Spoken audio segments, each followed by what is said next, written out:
સર્વે વૈષ્ણવને જય શ્રી ગોપાલ।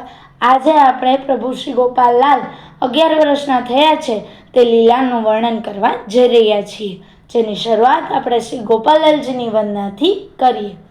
શ્રી ગોપાલમ સર્વદા વંદે ભક્તિહમ સુકૃપાનિધમ સ્વરૂપદાનદાતારમ ભાવ ભક્તિ વિવર્ધકમ। પ્રભુ શ્રી ગોપાલલાલજી આપણને આજ્ઞા આપે કે આ પ્રસંગનું આપણે પઠન કરીએ। બોલો પ્રભુ શ્રી ગોપાલ લાલ કી જય। શ્રીજી વર્ષ 11ના થયા છે। શ્રી રઘુનાથજીએ આપે બધા બાળક સાથે વિદ્યા અભ્યાસ કરવા માટે ગુરુજીના ઘરે મોકલ્યા। એક દિવસનો પ્રસંગ છે। એક સમય શ્રી ગોપાલજી, ગોપીનાથજી, દેવકીનંદનજી, દાઉજી એ બાળક સાથે પઢીને પધારતા હતા। ત્યાં માર્ગમાં નાચતા નાચતા માનેકચંદ આગળ આવીને ઊભો રહ્યો અને સર્વને નમસ્કાર કર્યા। શ્રી ગોપાલજીની સામું જોવા લાગ્યો અને મુખથી મહારાજ મહારાજ એમ બોલવા લાગ્યો। તવારે શ્રી ગોપાલજીએ તેની સામું દ્રષ્ટિ કરીને હસવા લાગ્યા। તવારે માનેકચંદે કહ્યું, મહારાજ મારા ઉપર કૃપા કરો। તવારે શ્રીજીએ કહ્યું, ભલે, અમો તારી સાથે એકાંતમાં વાત કરશું। તવારે માનેકચંદ બોલ્યો, મહારાજ તુમ તો સહસ્ત્ર કલા નિધાન છો। અને શ્રીજીના વચન ઉપર તેને દ્રઢ વિશ્વાસ આવ્યો।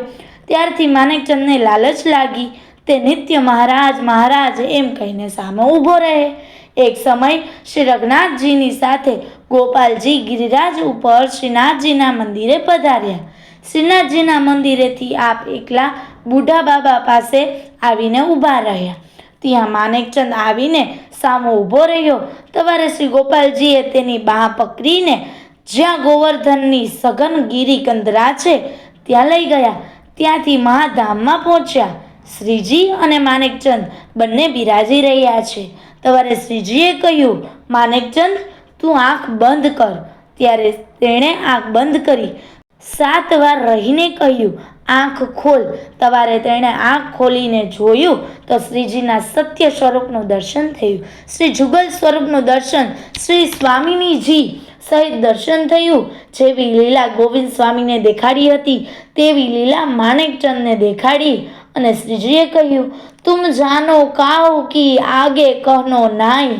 એવી લીલા પ્રભુજીની જોઈ માણેકચંદ અતિ આનંદમાં આવી ગયો અને શ્રીજીના ચરણમાં પડી ગયો। આ મહાપ્રભુજી શ્રી ગોપાલજીએ અનેક ભાંતિની લીલા કરી।